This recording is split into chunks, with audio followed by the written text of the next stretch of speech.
ಕರ್ನಾಟಕ ರಾಜ್ಯದಲ್ಲಿ ಕೆಲಸ ಮಾಡ್ತಿರುವಂಥ ಪ್ರತಿಯೊಬ್ಬ ಆತ್ಮೀಯ ಸರ್ಕಾರಿ ನೌಕರರೇ, ನಿವೃತ್ತ ಸರ್ಕಾರಿ ನೌಕರರೇ, ಪಿಂಚಣಿದಾರರೇ, ಕುಟುಂಬ ಪಿಂಚಣಿದಾರರೇ, ಅನುದಾನಿತ ನೌಕರರೇ, ಗುತ್ತಿಗೆ ನೌಕರರೇ, ಒಂದು ಬಿಗ್ ಬ್ರೇಕಿಂಗ್ ನ್ಯೂಸ್ ಅಂತಲೇ ಹೇಳ್ಬೋದು. ಕರ್ನಾಟಕ ರಾಜ್ಯದಲ್ಲಿರುವಂಥ ಎಲ್ಲ ಸರ್ಕಾರಿ ನೌಕರರಿಗೆ, ನಿವೃತ್ತ ನೌಕರರು, ಪಿಂಚಣಿದಾರರಿಗೆ ಸರ್ಕಾರ DA ಹೆಚ್ಚಳ ಮಾಡಿ ಶುಭ ಸುದ್ದಿಯನ್ನು ಕೊಟ್ಟಿತ್ತು. ಈ ಶುಭ ಸುದ್ದಿಯ ಬಗ್ಗೆ ಈ ಹಿಂದೆ ನಾನು ವಿವರವಾದ ಮಾಹಿತಿಯನ್ನು ಕೊಟ್ಟಿದ್ದೀನಿ. ಆದರೆ ಈ ದಿನ DA ಹೆಚ್ಚಳದ ಕಂಡೀಷನ್ ಏನು, ಯಾವ ತಿಂಗಳ ವೇತನದಲ್ಲಿ DA ಸಿಗತ್ತೆ ಅನ್ನೋದ್ರ ಬಗ್ಗೆ ವಿವರವಾದ ಮಾಹಿತಿ ಹಾಗೂ ಸರ್ಕಾರದ ಅಧಿಕೃತ ಆದೇಶ ಪತ್ರವನ್ನು ನಿಮ್ಮ ಮುಂದೆ ಇಡ್ತಾ ಇದ್ದೀನಿ. ಈ ಮಾಹಿತಿ ಶೇರ್ ಮಾಡೋದಕ್ಕಿಂತ ಮುಂಚಿತವಾಗಿ ಯಾರೆಲ್ಲ ಈ ಚಾನಲ್ಗೆ ಸಬ್ಸ್ಕ್ರೈಬ್ ಆಗಿಲ್ಲ, ದಯವಿಟ್ಟು ಕೆಳಗಡೆ ಕಾಣ್ತಾ ಇರೋಂಥ ಸಬ್ಸ್ಕ್ರೈಬ್ ಬಟನನ್ನು ಒತ್ತಿ ಬೆಲ್ ಐಕನನ್ನು ಕ್ಲಿಕ್ ಮಾಡಿ ಆಲ್ ಅಂತ ಮಾಡಿ. ಸ್ನೇಹಿತರೆ, ಕರ್ನಾಟಕ ರಾಜ್ಯದ ಸರ್ಕಾರಿ ನೌಕರರ ಬಹುದಿನಗಳ ಕನಸನ್ನು ರಾಜ್ಯ ಸರ್ಕಾರ ಈಡೇರಿಸಿತ್ತು. ಕೇಂದ್ರ ಸರ್ಕಾರ ನೀಡಿದ 2% DAಗೆ ಬದಲಾಗಿ ರಾಜ್ಯ ಸರ್ಕಾರ 1.5% DAಯನ್ನು ಕೊಟ್ಟಿತ್ತು.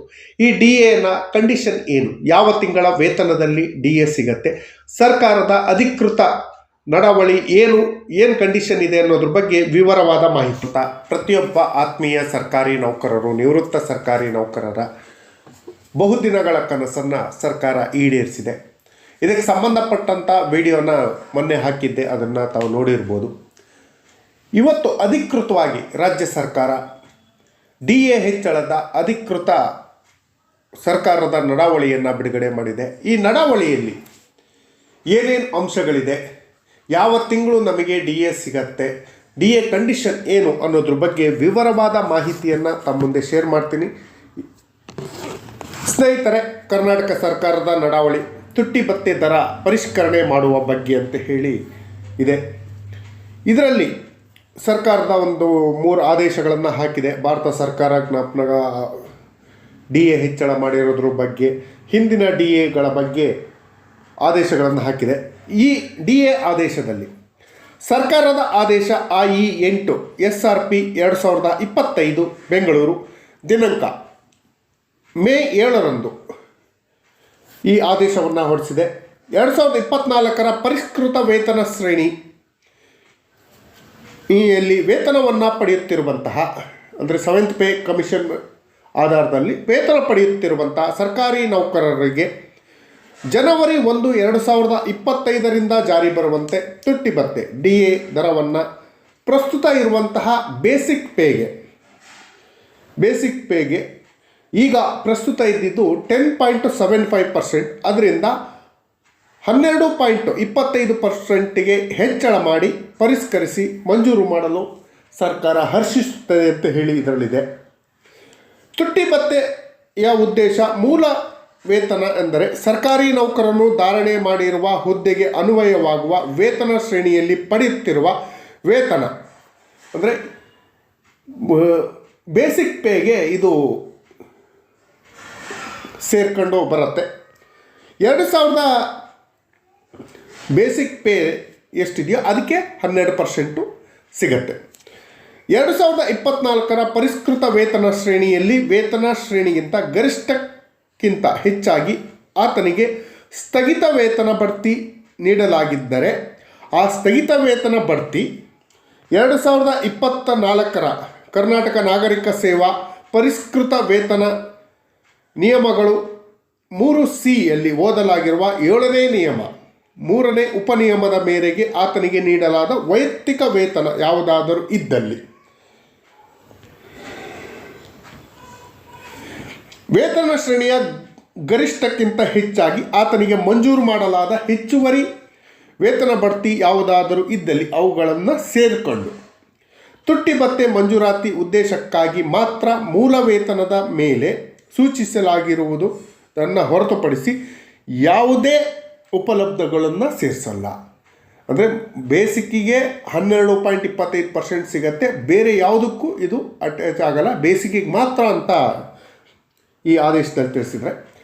ರಾಜ್ಯ ಸರ್ಕಾರದ ನಿವೃತ್ತ ವೇತನದಾರರು, ಕುಟುಂಬ ನಿವೃತ್ತ ವೇತನದಾರರು ಹಾಗೂ ರಾಜ್ಯದ ಸಂಚಿತ ನಿಧಿಯಿಂದ ನಿವೃತ್ತಿ ವೇತನ ಹಾಗೂ ಕುಟುಂಬ ನಿವೃತ್ತಿ ವೇತನ ಪಡೆಯುತ್ತಿರುವಂತಹ ಅನುದಾನಿತ ಶಿಕ್ಷಣ ಸಂಸ್ಥೆಗಳ ನಿವೃತ್ತ ವೇತನದಾರರು, ಕುಟುಂಬ ವೇತನದಾರರಿಗೂ ಸಹ ಜನವರಿ 1, 2025ರಿಂದ ಜಾರಿಗೆ ಬರುವಂತೆ ಹಾಲಿ ಇರುವ ತುಟ್ಟಿ ಭತ್ಯೆಯನ್ನು ಹಾಗೂ ದರವನ್ನು ಮೂಲ ನಿವೃತ್ತಿ ವೇತನ ಹಾಗೂ ಕುಟುಂಬ ನಿವೃತ್ತಿ ವೇತನ ಪ್ರಸ್ತುತ ಶೇಕಡ 10.75ರಿಂದ 12.25ಕ್ಕೆ ಹೆಚ್ಚಿಸಿ ಸರ್ಕಾರ ಆದೇಶವನ್ನು ಮಾಡಿದೆ.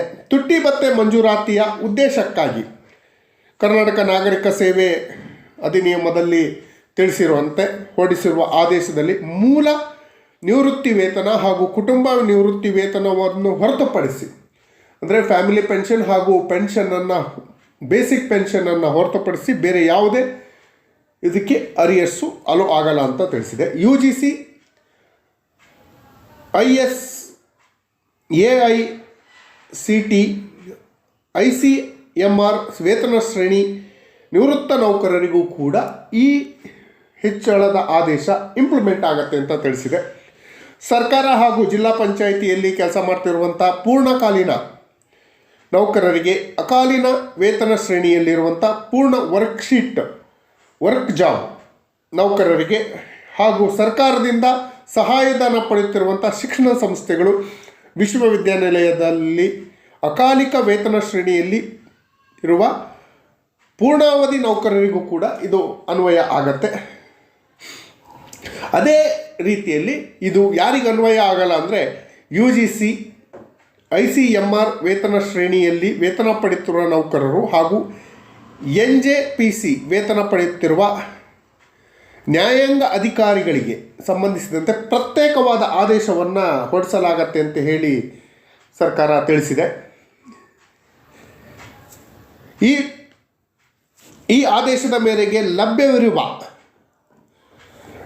ತುಟ್ಟಿ ಭತ್ಯೆಯನ್ನು ನಗದಾಗಿ ಪಾವತಿಸುವುದು, ಅಂದರೆ ಜನವರಿ, ಫೆಬ್ರವರಿ, ಮಾರ್ಚು, ಏಪ್ರಿಲ್ ತಿಂಗಳ 4 ತಿಂಗಳ DAಯನ್ನು ನಗದಾಗಿ ಕೊಡ್ತಾರೆ.